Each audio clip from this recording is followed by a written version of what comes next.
So we had a team meeting immediately after the last game because it was prompted, and that boosted the morale.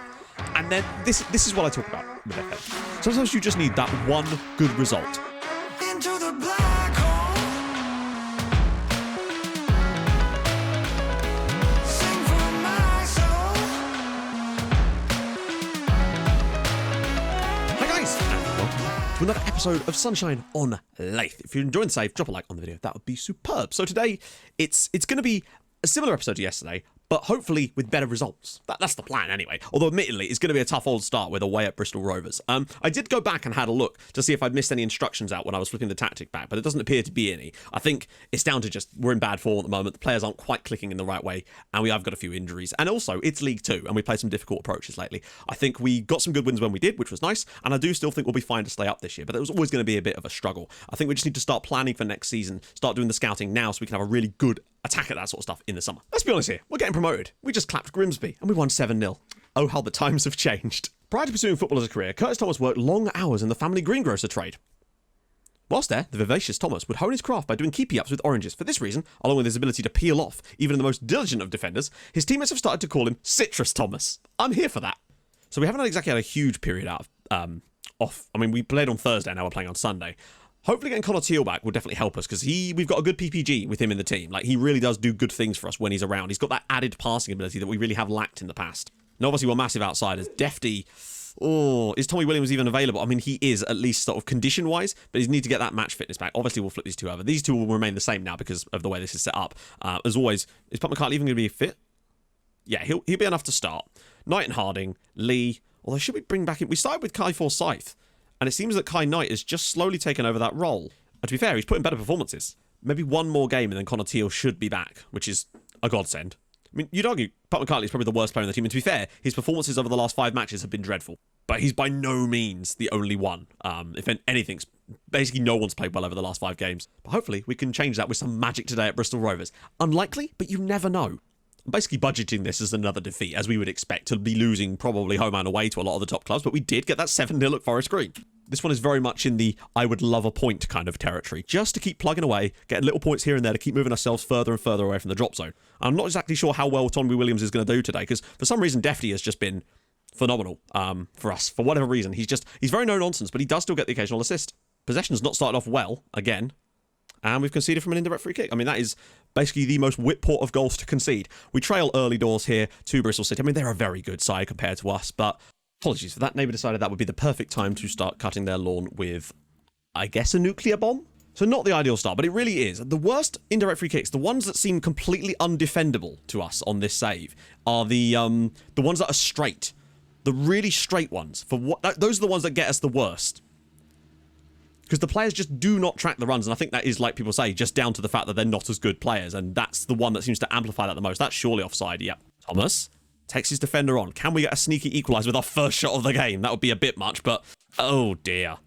Oh, he's won it back though. Wakeling, Billum, he's not going to be able to shoot from there. Oh, but he actually has. Oh, well, I mean, that is just insane. We've conceded our fair few absolute bangers this season. We've finally got one of our own. Luke Billum equalises against Bristol Rovers. That is complete. There has never been a goal more against the run of play than that one right there. I think that was all on them, but Wakeling, look at this from Billum. He's so far out with that left foot strike. What a hit that is from Luke Billum. Maybe the keeper could have done better, but wow, what a hit. It's about time we actually scored one of those. Surely not, Curtis Thomas, and it's a good save from Truman. Okay, we've hit the target a couple of times now. Bell again. Lee's getting very isolated here. Ball across. Oh, another deep one straight through the centre. And no, this time it's not going to be a goal. And well played. He's found Wakeling. Can he find Curtis Thomas? He does. Thomas with a great touch out of his feet. Can he finish Curtis Thomas? Yes, he can. We have the lead away at Bristol Rovers. Curtis Thomas's 16th goal of the season. And finally, the link up with the strikers again seems to be back. This is wonderful from Jacob Wakeling, though. He's got a lot of work to do here with the ball. And even so, when Thomas gets this, that first touch, the defender should be doing better there, but he's actually gone through one-on-one. Keeper still gets a touch on him. It doesn't matter. We have the lead away at Bristol Rovers. We're back, boys. Hopefully. Still massively against the run of play. But we at least created a chance that time rather than just pinging one from range. But we've got to... Oh, my Lord. Straight away. They just give them so much space and it's 2-2. This is just like the Leyton Orient game all over again. They're a very good side. If we take anything from this match, it'll still be a good result. But, like, there's 4 of you there. You should be doing better than this, really. They've just allowed him to get in front of the defender who just doesn't track in. It's a good header. Lots of space. They're moving the ball around really, really well. And, oh, good save. Pat McCarthy's been poor again today, and I wonder why he suddenly got so poor. We're also committing a lot of fouls today. But I guess the less possession we have, the more fouls we commit. I mean, that's just what happens. We have at least shown glimpses in this game that makes me think that we've got potential to score goals. But Connor Teale can't come back fast enough. Great tackle on Mugensen. And Defty. Curry. Malone. Just hang on, lads. Oh, again, they're really pushing their fullbacks up so well. And that... Oh, come on. He's assisted himself off the post. That's the second time this season we've had one of those goals scored against us. We were fortunate to be in front against them, but at least we're showing a bit of fight in the game, rather than just getting absolutely hammered. But to be fair, in the score, they really have pushed their fullback so far forward, and we just can't deal with it, unfortunately, even with the changes. I thought we'd got away with that. Again, the fullback just doesn't even bother trying to challenge for the cross. I mean, why even be there, mate? Although he is knackered. See, there's always the possibility that we were just getting fluky results earlier this season against some of the bigger sides. Although the Forest Green one was so strange. I mean, that result could probably keep us up at the end of the season if we carry on like this. But there's still time. Plenty of time for us to pull this around and hopefully get some slightly easier fixtures. That's the key for me. We have had a very tough run of matches against basically all of the top teams in the division. Although we did beat Dagenham, weirdly. And I still don't really believe we're in that big a danger of getting relegated. But you've got to get a win occasionally. Galvin. We can still pull out a point here if we play our cards right. Galvin. He might be able to pull this in. You know, and Thomas! What a save. Really good save from the keeper. But Thomas, I mean, no, he's done all he can there. That's it. Press in. Well played, Luke. He's got it. He's going to shoot, isn't he? Thomas!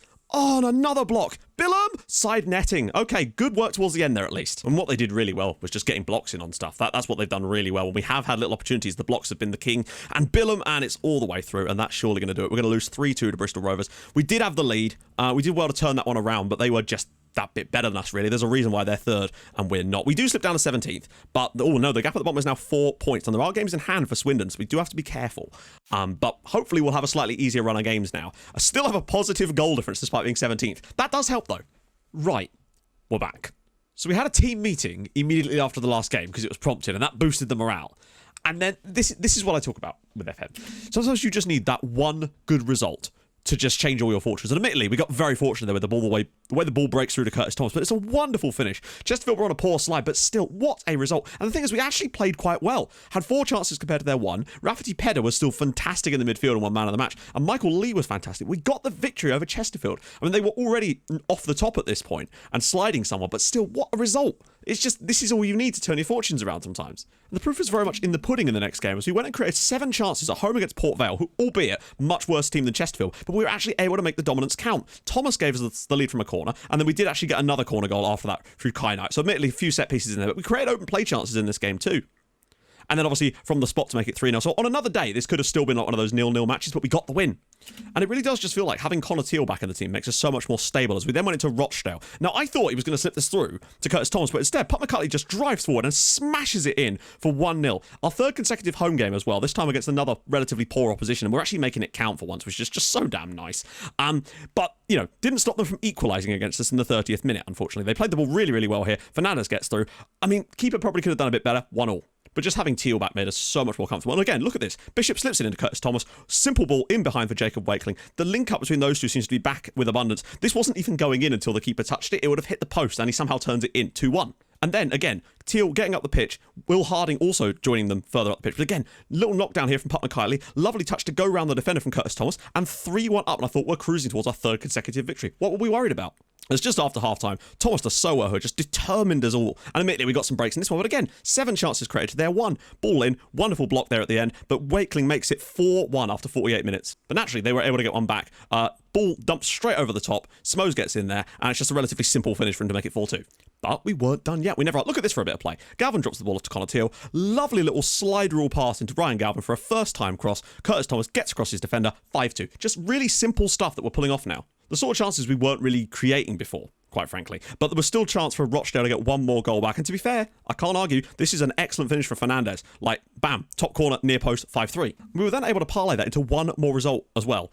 1-0 away Oldham. And to be fair, the goal that we score is an absolute screamer from Connor Teale. We're finally getting a few of those ourselves now. But we created 8 chances against them and just looked like a totally different team. Next up, though, away at Cheltenham wasn't quite our day. Still played pretty damn well on the night, but got a 0-0 draw. Curtis Thomas was out for this one, and I think that definitely made an impact on us. We weren't able to create some chances still. Probably, I don't know, I think they probably still edged it. Did well to get a draw out of this one. And unfortunately, at home against Grimsby Town in the next match, we weren't that great either. Nick Sandy, former Blackhaven striker, scored the winner and then celebrated like any Blackhaven player would at Castle Park. I still think we played okay on the day, and it was a bit, maybe a slightly unfortunate on us to actually lose this one, but the chances being created are sublime now. We really are creating 3 or 4 quality chances per game. And all that leaves us 13th place in the league. You know, we got those 4 straight victories, which made a huge difference to us. Sure, against Cheltenham we weren't fantastic, and now 2 games without a goal. I think taking Thomas out of the team because of his injury did kind of hinder us somewhat.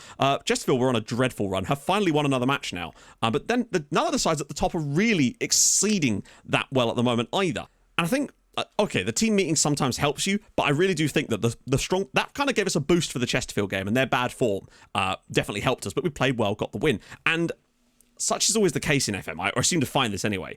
It takes one win to just turn around the fortunes of the players, and you just start creating chances again. I didn't touch anything else in the team other than the fact that Connor Teale was back, and I think that really does show how important he can be to us, even when he himself isn't getting the amazing ratings. Currently find ourselves 12 points above the drop zone and 10 points from the playoff spot. So basically slap bang in mid-table, doing just fine. We were starting to get a bit concerned at one point, but now we have moved nice and clear of that, and I think we're really in no danger of being relegated from this position. But I think also one of the other things that's a bit weird about this season is that we've had big clumps of games where we'll play all the top teams in a row, and then we'll play loads of teams down towards the bottom. So we're kind of all over the place with that this year, and it's really interesting to watch. As for League One, Blackhaven up to 13th now, just sort of chilling in there. But you know, Shrewsbury Town have got 5 games in hand. Okay, very surprising there. Maybe lots of waterlogged pitches, I don't know. The point is, though, Blackhaven doing fine. They're actually only 5 points off the playoffs. Surely there isn't a late push for them. It seems unlikely. But today, we're away at Tranmere. This is what I mean, continuing to play against the poorer sides in the league. We've got Exeter City up next, who I believe are bottom of the league. And we've got them at home. We just have these weird runs against the big teams and then the small teams. Now, they're obviously the favourites for this, but I still think we've got something about us. Now, one of the other problems, I think, in the Grimsby game was that I had to play Connor Teale at right back because Defty was completely knackered. He had like 81% match condition, and Tommy Williams had injured himself again. So I think that definitely didn't help us. But bringing Connor Teale back, putting them on their wrong feet, it just, for whatever reason, seems to work for us. I think it's because they can both cut inside. That genuinely feels like what it is, even though they're already in the middle. And so when they play a right-footed ball into the channel, it's got that kind of in-swing rather than going out towards the touchline. I don't know. For whatever reason, it works, and I'm not going to knock it. Putnam Kirtley is fit enough to start this one, which is nice. Jacob Wakeling lost a little bit of tactical familiarity as well with this role, I think, when we switched over, so that's not good. Couple of quick little changes. Harry Hammett's also got quite a serious injury. Not that he's played much, but it's a shame for him. So another 4-3-3. What is this? What is that? Sure. That is the weirdest link-up I think I've ever seen. And since they are playing a wide system, I actually am going to go straight to the wide area today, because I think that was one of the things that we didn't do so well against Cheltenham. I tried to sort of play it by ear and just play our normal style, and I think I did it late on and we did improve. And I think maybe had we done that from the start, we could have played better. Uh-oh. No. Jack Watson, back post, and Tranmere have the lead from an indirect free kick. That's also something we've kind of avoided recently as well. And then we go and draw against Cheltenham, lose at home to Grimsby, and it just feels like maybe it's swinging back the other way. I mean, what is that for defending? Nobody's even near him. Like, yeah. Oh, Putman Kiley, I wasn't even paying attention, has given us the equaliser. Luke Billam with the assist. Billam wants 1,200 a week on a new contract, and I cannot, the board will literally not let me offer it to him. So he may well be off at the end of the season. Terrible defending this time from Tranmere, and BPK scores his 4th goal in League 2 this year. He's having an alright year still. He hasn't exactly lit up the stage recently, even in our winning period, but he has at least started to turn his form around slightly. But it could just be, he's just not good enough for League 2 level, but he does still do stuff. I don't know what's going on here. Whew. Winterbottom, there's a little bit of space out wide, and he has found Putman Kiley. They've stood off of him, and he's found the ball for Thomas. Thomas? Oh, and the fact that he got that on target from such a tight angle. Well played, CT. Or Citrus Thomas. Got to look out wide. That's more like it. Putman Kiley knocks it down for Curtis Thomas. Oh, wow. Those are normally his bread and butter. I briefly turned it off of going to the wide area midway through the first half, and we did seem to get better in some respects, but I still feel like that's our main area of mischief, so to speak. One thing I would say as well is that the chance creation really has stepped up over this period of matches. Oh, dearie me. Ooh. Like, we're regularly creating at least 3 or 4 chances a game now, which we just weren't doing before. And yes, we're not always going to score them. Sometimes we will just have off days, as we have. But just being able to create them is going to give us such a better chance at winning matches. Connor Teale, lovely ball. Oh, what a ball. We're definitely moving into this game more in the second half now. They're having shots, but we're not seeing them. Bilham's won it again. Come on, Luke. It's 2-on-2. They've just done enough there. Can he get through? And he's hit the post again. Another rebound. Curtis Thomas is in there. That is very, very fortunate. But CT has turned it around, and we could go 11th with a victory here at Tranmere. Wonderful work from Luke Bilham. I mean, the strikers just take their defenders out the game. One of them does eventually try to close down Luke Bilham, but he still gets the shot in, and he's hit the post again, comes back somehow, and is able to... I mean, actually, it's just bad defending from Tranmere, as it technically counts as an assist, but it doesn't matter, because Curtis Thomas is in there with his 22nd of the year. And very importantly, I think, that's his 20th goal in the league. He's going to do back-to-back seasons of 20 goals. I mean, that's more than I expect from him. Look at this from Ryan Galvin. He's taken 3 of them out of the game. He could go all the way through. Oh, that might have been offside. No, it wasn't. This is what I've been watching over this entire period. Literally, oh God, guys, come on. We've done so well. 7 chances created, and now we're going to throw this away, aren't we? But I still feel much more comfortable in games where we maybe don't get the victory, but play as well as we have than what we were doing before. It just was not looking good for us. I still think we can go and grab a 3rd goal here, to be honest. We really should have had a 3rd goal by now, but unfortunately, poor defending has cost us on that occasion. But we've no one but ourselves to blame. We've created the chances again today and should have scored more goals with them and defended better in general, really. Bilham's lost out, but he's going to lose it, going to win it back again. Galvin. Wakeling flicks it down. Oh, and a big save again by Bickerstaff. Literally, it feels like since that Chesterfield game, it's like a switch has been flipped and we're just back to being capable of doing things, and Defty, oh my goodness me, hits the post and the goalkeeper. Grimsby 5-0 up over Forest Green. Forest Green do love an absolute battering, don't they? They are a bunch of masochists. Ball through and all the way in and cleared away. 95th minute. Oh no, win that header. No, that's bad. This is going to cost us. Vassallo. Oh, he's hit the post as well, and maybe Tranmere could have won it at the death as well. What a game. Unless Adabati can pull off something magical here. Cleared away, and it looks like it's going to be Tranmere 2, Whitport 2. I think we played very, very well and maybe deserved more from the match, but just couldn't quite get it. But we're still creating opportunities, and that's really what matters to me in the main thing. I think as long as we keep doing that, we will keep winning games from sometimes. And we got Exeter City up at home next, who are not bottom, but nearly bottom, and I think that will be another chance to get us to 45 points. I think 50 points will keep us up this year fairly comfortably, so that's what we've got to aim for. I think the rest really did help as well. God, look at this. Like, we've sort of... the key thing is, even in these 2 games, even in these 3 games here that we didn't win, we still played just as well as we did in some of these other ones that we did win. And as long as I think if we beat Exeter City, then I'll be very, very happy, because that would be like 1 defeat in 8, and it really would start to make us look like a comfortable team in this division, and that's pleasing, really. So, if you've enjoyed this episode, and I hope you have, because we've finally started to turn things around again, drop a like, that would be superb. If you're new to the channel, subscribe. I stream on Twitch Tuesdays, Thursdays, and usually as well. And I'll see you guys very, very soon. Hold your gun, capybara. Bye-bye.